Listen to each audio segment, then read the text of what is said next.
రాజశేఖర రెడ్డి గారి విగ్రహాలను విరగొడతా ఉన్నారు, పగలగొడతా ఉన్నారు.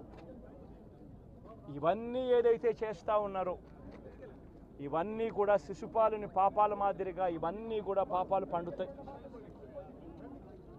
ప్రజాస్వామ్యంలో ఏదైనా కూడా ప్రజలకు మంచి చేసి ప్రజల గుండెల్లో స్థానం సంపాదించుకుని ప్రజల దగ్గరికి వెళ్ళి ఫలాని మంచి చేశాం కాబట్టి మాకు ఓటు వేయండి అని అడిగే పరిస్థితులు ఉండాలి తప్పనిచ్చి ఈ మాదిరిగా దౌర్జన్యాలు చేసి ఈ మాదిరిగా అన్యాయమైన కేసులు బిగించి ఈ మాదిరిగా ఆస్తులు ధ్వంసం చేసి ఈ మాదిరిగా ఫియర్ సైకోసిస్ క్రియేట్ చేస్తూ రాజకీయాలు చేస్తే మాత్రం అది ఏ రోజు కూడా నిలబడే రాజకీయం కాదు.